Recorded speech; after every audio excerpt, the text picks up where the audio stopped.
All right, buckle up, because today Uh-oh. we're diving into a mystery that makes conspiracy theories look like, well, child's play. Oh, this is going to be We're good. talking about the Voynich Manuscript. The book that's been stumping experts for over a I century. mean, is it an alien message? Hmm. Some secret code? Maybe a recipe for it, like the elixir of life? The answer is nobody knows. And that is why we're so fascinated by it. What I find truly captivating is that it just defies explanation. Right. We've had some of the brightest minds, cryptography, linguistics, history, Yeah. all look at this thing. And it's Yeah. like they're trying to solve a Sudoku puzzle where like half the numbers are just, made up. It's like trying to read a book written in emojis. Exactly. Okay, so today we're going to try to at least unpack what we do know about this enigma. Okay. We'll be looking at some of the wilder theories, the evidence, and why this book, filled with weird symbols and even weirder pictures, Well, the pictures, continues to hold us captive. it all starts in 1912 All right. when this guy, Wilfred Voynich, he was an antique book dealer. Okay. He finds this bizarre manuscript just tucked away in a villa in Italy. Tucked away, huh? So it wasn't just sitting on a shelf. Right. Like, what's it doing there? But anyway, it's 240 pages of text, Whoa, that's a lot. and it's written in a script that nobody recognizes. And the illustrations, you wouldn't believe it. They're that weird. They look like they belong on a psychedelic rock album cover, honestly. Wow. And get this, thanks to radiocarbon dating, Okay. we know it dates back to the early 15th century. Okay, so picture this. You're this antique book dealer, Yeah.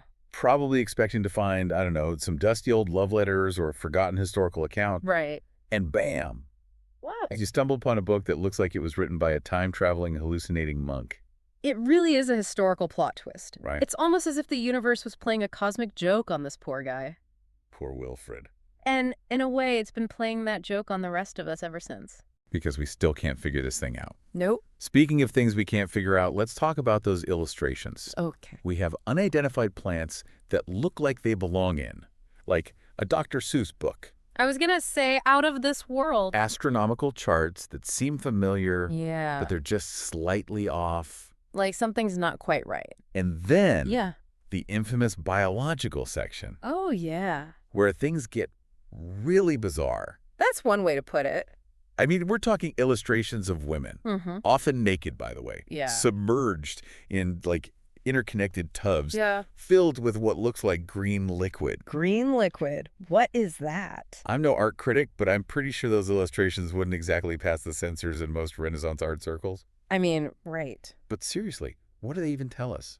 Are they symbolic?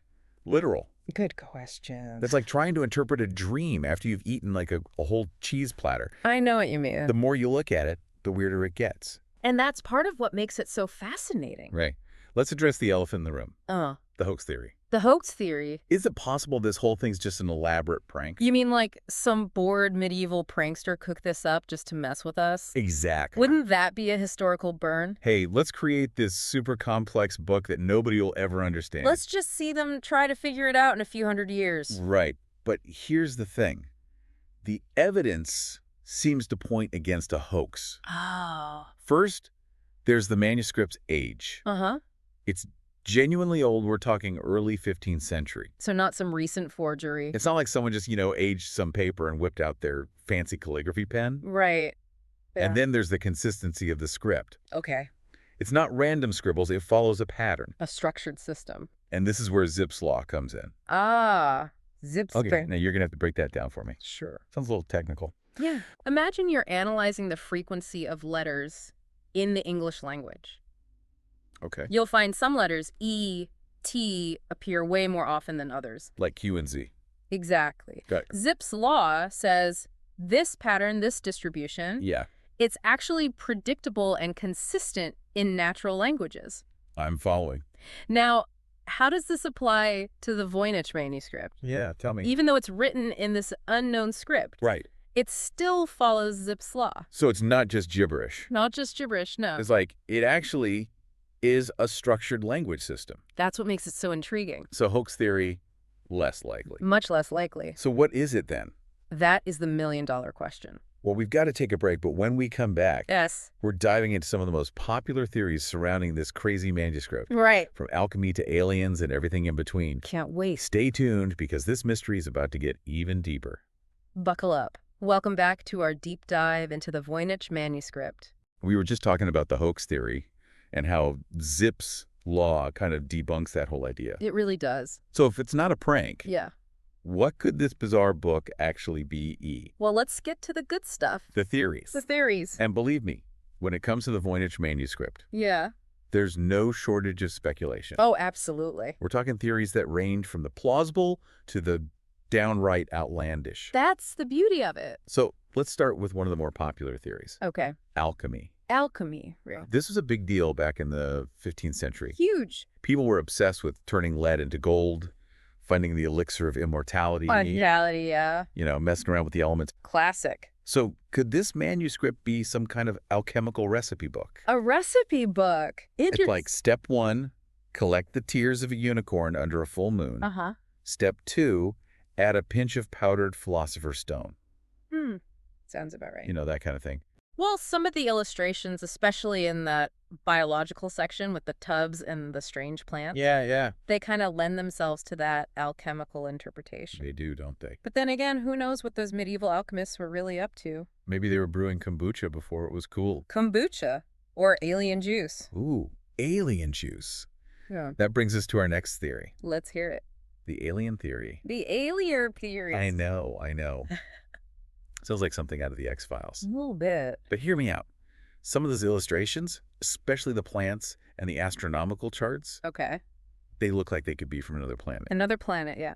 And those women in the tubs, maybe they're not human at all. Oh. Maybe there's some kind of extraterrestrial species undergoing a strange alien spa treatment. An alien spa treatment. That's a new one. Okay, I'll admit, maybe I've been watching too much sci-fi lately. Maybe just a tad. But it's a fun theory to entertain. Right. Oh, definitely. Who knows? Maybe somewhere out there an alien civilization is listening to this. Right. And just laughing at our feeble attempts to understand their ancient bath time rituals. Their ancient bath time rituals. I love it. But in all seriousness, Yeah. while the alien theory is captivating, there's no concrete evidence to support it. Fair enough. Back down to earth then. So we've got alchemy, we've got aliens. What other theories are on the table? Well, one of the more plausible theories is that the Voynich Manuscript is written in a lost language. A lost language. Lost language. Imagine a civilization lost to history that had its own unique way of communicating, its own system of writing. So like their own alphabet, their own grammar. Exactly. And perhaps the Voynich Manuscript is the only surviving record of their language. Wow. Okay. Now, that's a theory I can get behind. It's a good one, right? It's like finding a message in a bottle Yes. from a civilization that vanished centuries ago. It's like a real-life Indiana Jones adventure, but with less whip cracking and more linguistic puzzles. Exactly. And it's not entirely implausible. Languages die out all the time. That's true. Just think of all the ancient languages we've deciphered. Yeah, like Egyptian hieroglyphs. Hieroglyphs, exactly. Or Linear B. Linear B, yes. Maybe the Voynich Manuscript is just waiting for its own Jean-Francois Champollion to come along and crack the code. Ooh, I like that. So a lost language is a definite possibility. What else do we have?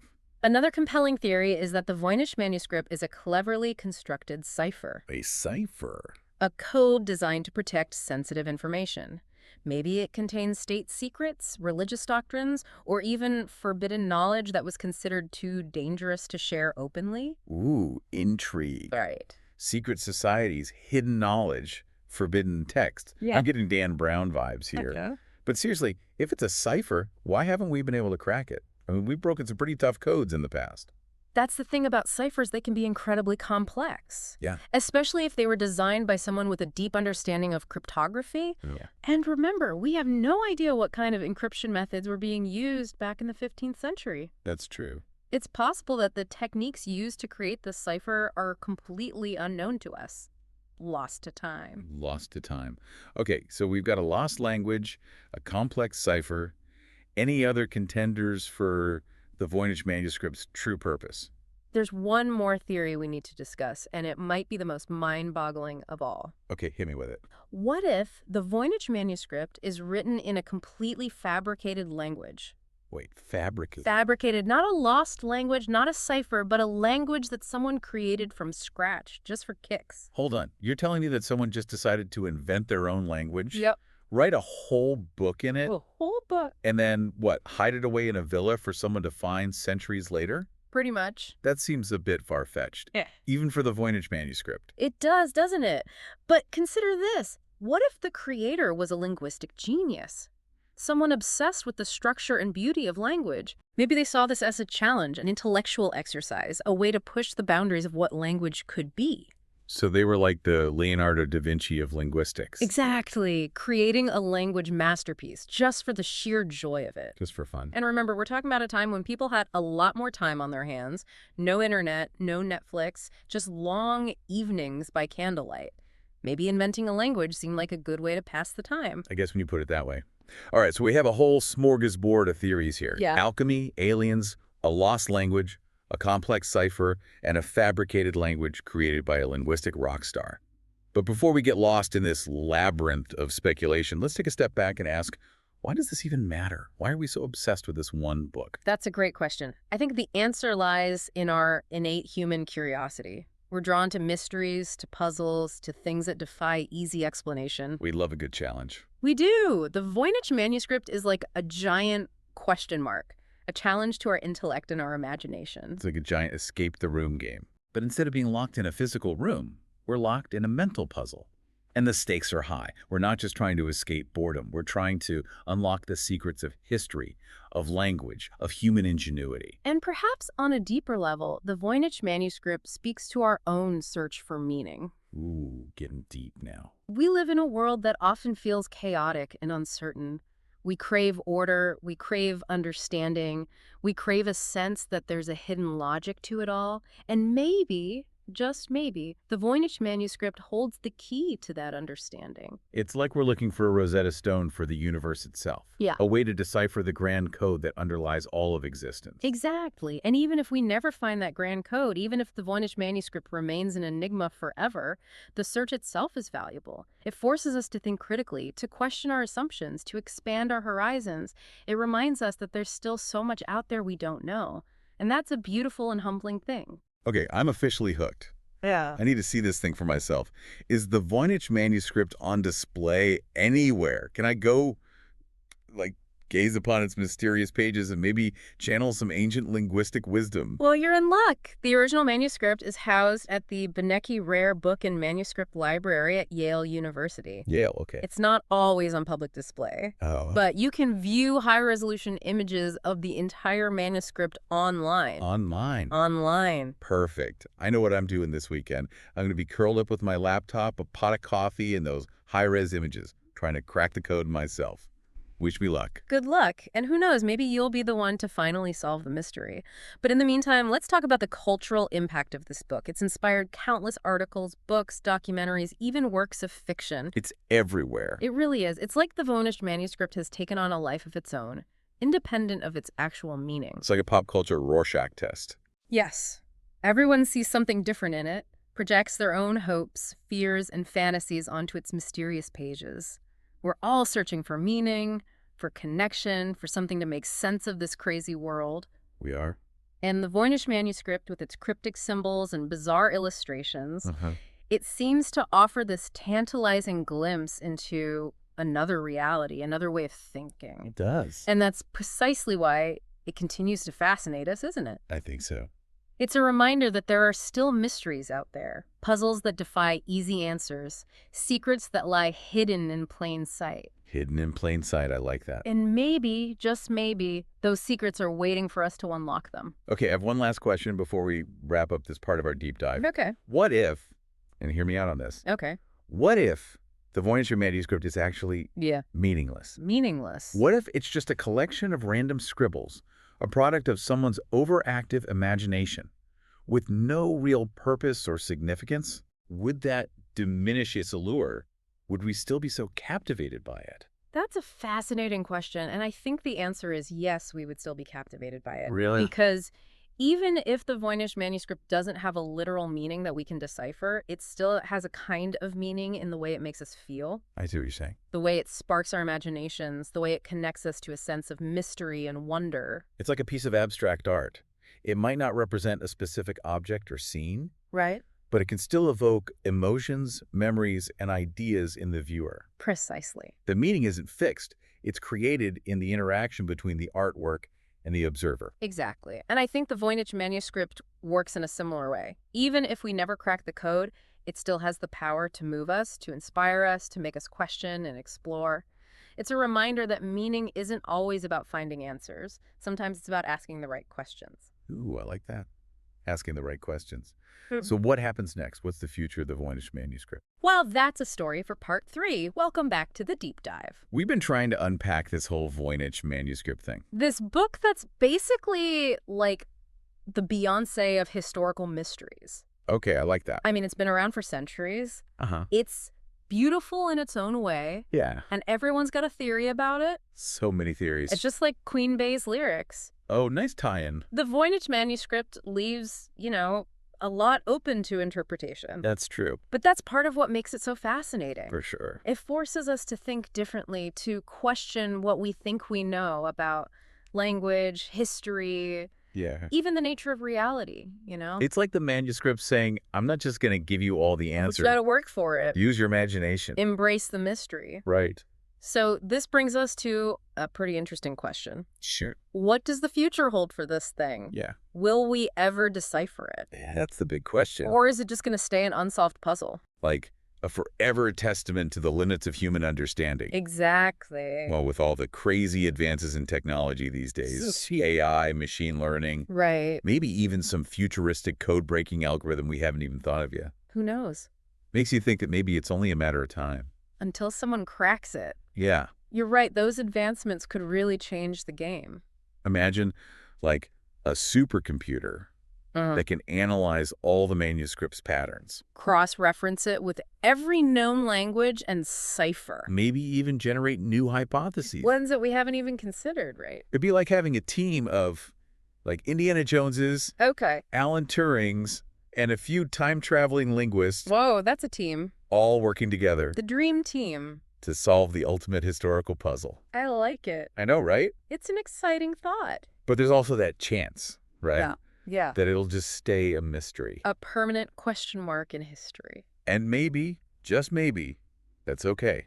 Sometimes the journey is more rewarding than the destination. I heard that. And this journey to try and understand this manuscript, Right?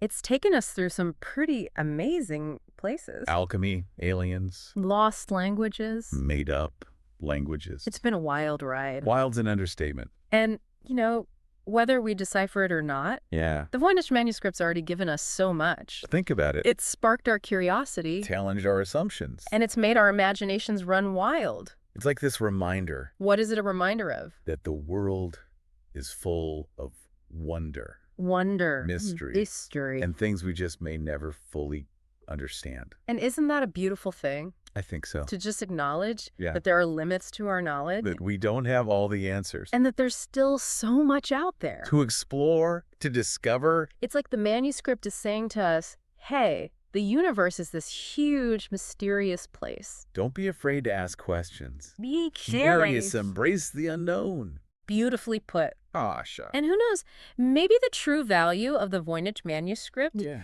is not in, some literal meaning, Yeah. but in its ability to, inspire us, Make us question. remind us that there's always more to learn. More to explore, more to wonder about. It's like a cosmic wink from the universe, Little nudge. A reminder that sometimes the most important things are the ones we can't quite grasp. The ones that keep us guessing. The ones that just challenge us to look beyond the surface And dive deeper. into the mysteries of existence. Well said. So, if anyone out there is listening Yeah. and feels that little spark of curiosity, that urge to explore the unknown, Dive in. I encourage you, go explore the Voynich manuscript for yourself. It's out there, folks. Check out those high-resolution images online. Yeah. Read about all the different theories Form your own. and see what you think, what you come up with. You might just discover something amazing. Even if it's just, a newfound appreciation for the power of mystery. That's a good discovery. On that note, I think we've reached the end of our deep dive. Into the Voynich Manuscript. We explored the history, the theories, the impact. We talked about the tech, the philosophy. All of it. But hey, the conversation doesn't have to end here. That's right. Keep exploring. Keep questioning. Keep wondering. And you never know, maybe you listening right now will be the one to finally unlock those secrets. Until then, happy deciphering, everyone.